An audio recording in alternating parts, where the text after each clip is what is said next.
ಮಧುಗಿರಿ ತಾಲೂಕು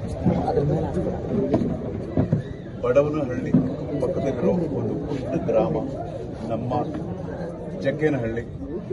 ಇದು ನನ್ನ ತಂದೆಯವರ ಹುಟ್ಟೂರು. ಇದು ಇವತ್ತು ಈ ಊರಿನ ಜಾತ್ರೆಗೆ ನೀವೆಲ್ಲ ಬಂದಿರೋದು ತುಂಬಾ ಸಂತೋಷ. Thank you so much. ಆಮೇಲೆ ಇಲ್ಲಿ ನಿಮಗೆ ಈ ಒಂದು ಏನಾದರೂ ಅನಾನುಕೂಲ ಏನಾದರೂ ಆಗಿಲ್ಲ ದಯವಿಟ್ಟು ಮುಂದೆ ಇಟ್ಕೋಬೇಡಿ. ಜನ ಜಾಸ್ತಿ, ಜನ ಜಂಗುಳಿ. ಸೊ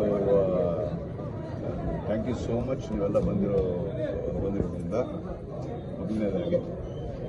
ಆಮೇಲೆ ಇವತ್ತು ಇನ್ನೊಂದು ಏನು ವಿಶೇಷ ಅಂತಂದರೆ, ನನ್ನ ತಂದೆಯವರಾದ ಶಕ್ತಿ ಪ್ರಸಾದ್ ಅವರ ಹುಟ್ಟಿದ ದಿನ ಇದೊಂಥರ ಕೋಇನ್ಸಿಡೆನ್ಸ್, ನಮಗೊಂಥರ ಪ್ರೆಸೆಂಟ್ ಸರ್ಪ್ರೈಸ್ ಅನ್ನೋ ಥರ. ಅವರ 96ನೇ ವರ್ಷದ ಹುಟ್ಟುಹಬ್ಬ ನಮ್ಮ ತಂದೆದು. ಸೊ ಅವತ್ತಿನೇ ಈ ಒಂದು ಶುಭ ಕಾರ್ಯನೂ ಇವತ್ತು ಈ ಊರಿನಲ್ಲಿದೆ ಅಂತ ಆ ಒಂದು coincidence share with you. And ನಾನು ಮೊದಲೇ ಹೇಳಿದಾಗಿದ್ದು ನಮ್ಮ ತಂದೆಯವರ ಹುಟ್ಟು ಊರಿದು. ಸ್ವಲ್ಪ ವರ್ಷಗಳಾದ್ಮೇಲೆ ನಮಗೆ ಸ್ವಲ್ಪ ಬುದ್ಧಿ ಬರೋಕ್ಕೆ ಶುರುವಾದ ಆ ಟೈಮ್ನಲ್ಲಿ ಸ್ವಲ್ಪ ಶಿಥಿಲವಾಗಿತ್ತು ಇಲ್ಲಿ ದೇವಸ್ಥಾನ. ಸರಿಯಾಗಿ ಅದನ್ನ ಕಾರ್ಯಾಚರಣೆಗಳು ಅದೆಲ್ಲ ಏನು ನಡೀದೆ ಹೀಗಿತ್ತು. ಸೊ ಆ ಒಂದು ಪರಿಸ್ಥಿತಿಯಲ್ಲಿ ನಮ್ಮ ತಾಯಿಯವರಾದ ಲಕ್ಷ್ಮೀದೇವಿಯವರು ಅವರು ಈಗ ನಮ್ಮನ್ನು ಬಿಟ್ಟು ಆಗಲಿ ಆಲ್ಮೋಸ್ಟ್ 2.5 years ಆಯಿತು. ಸೊ ಅವರು ಈ ಉಸ್ತುವಾರಿನೆಲ್ಲ ಅವರು ತಗೊಂಡು ಈ ದೇವಸ್ಥಾನಕ್ಕೆ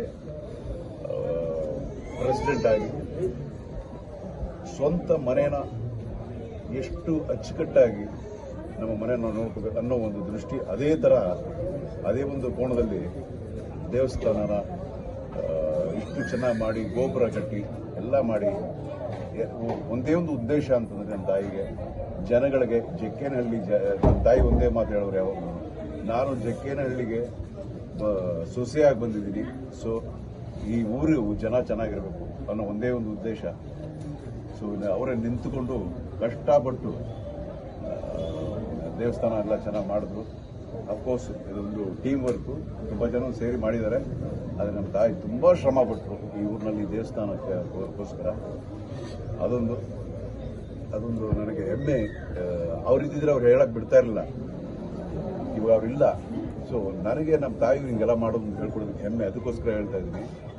ಇನ್ನೊಂದು ಈ ಊರಿನಲ್ಲೇ ಒಂದು ಎಕರೆ ಜಮೀನು ಕೂಡ ಇಲ್ಲೇ ಪಕ್ಕದಲ್ಲಿ ಒಂದು ಕೊಟ್ಟು ಅವರು ಒಂದು ಸ್ಕೂಲ್ ಕಟ್ಕೊಟ್ರು.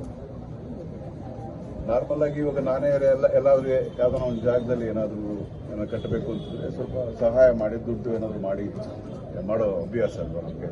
ನಮ್ಮ ತಾಯಿ ಆಗ ಮಾಡಲಿಲ್ಲ, ಅವರೇ ನಿಂತ್ಕೊಂಡು ಮೇಸ್ತ್ರಿ ಥರ ನಿಂತ್ಕೊಂಡು ಇದು ಸ್ಕೂಲ್ ಕೂಡ ಕಟ್ಕೊಟ್ರು. ಸೊ ಇದೆಲ್ಲ ತುಂಬ ಒಂದು ಸಂತೋಷವಾದ ಒಂದು ಹೆಮ್ಮೆ ಪಡುವಂಥ ವಿಷಯ ನಮಗೆಲ್ಲ, ನಮ್ಮ ಫ್ಯಾಮಿಲಿಗೆ. ಅಂಡ್ ಇವತ್ತು ನಿಮ್ಮ ಹತ್ರ ಹಂಚ್ಕೊಳ್ಳೋಕ್ಕೆ ತುಂಬ ಖುಷಿ ಆಗ್ತಾ ಇದೆ. ಅದೇ ಇದು ನಮ್ಮ ಬೇರೆ ಈ ಊರು ಅನ್ನೋದು ನಮ್ಮ ತಂದೆಯವರು ಇದ್ದಂಥ ಒಂದು ಅವ್ರ ಹುಟ್ಟಿ ಬೆಳೆದಂಥ ಒಂದು ಜಾಗ. ಸೊ ನಮ್ಮ ಬೇರು ವರ್ಷ ಇಲ್ಲಿ ಜಾತ್ರೆ ನಡೆಯುತ್ತೆ. ಸೊ ಯಾವ ಕಾರಣ ನಾವು ಎಲ್ಲೇ ಪ್ರಪಂಚದಲ್ಲಿ ಯಾವ ಮೂಲೆಯಲ್ಲಿದ್ರೂ ಇಲ್ಲಿಗೆ ಬಂದು ಈ ಒಂದು ಆಚರಣೆ ದೇವರ ಒಂದು ಕಾರ್ಯದಲ್ಲಿ ನಾವು ಪಾಲ್ಗೊಳ್ತೀವಿ. ಜೊತೆಗೆ ಈ ಊರಿನಲ್ಲಿ ಗೌಡ್ರ ಫ್ಯಾಮಿಲಿ ಅಂತ ಇರ್ತಾರೆ, ಅದು ಮೈನ್ ಫ್ಯಾಮಿಲಿ ಆಗಿರೋದ್ರಿಂದ ಪ್ರತಿ ವರ್ಷವೂ ಆ ಕಳಸ ತಗೊಂಡು ದೇವರ ಹತ್ರ ಹೋಗುವಂಥ ಒಂದು ಕಾರ್ಯ ಕೂಡ ಈ 2-3 ವರ್ಷದಿಂದ ನಮ್ಮ ಅಣ್ಣನ ಮಗ ಸೂರಜ್ ಅವನು ಮಾಡ್ತಿದ್ದಾನೆ. 2-3 ವರ್ಷ ಇನ್ನೂ ಜಾಸ್ತಿ. ಸೊ ಇದು ನಮ್ಮ ಊರಿನ ಒಂದು ಕತೆ. ನಿಮ್ಮ ಕ್ವಶನ್ ಏನಾದ್ರು ಕೇಳಿ.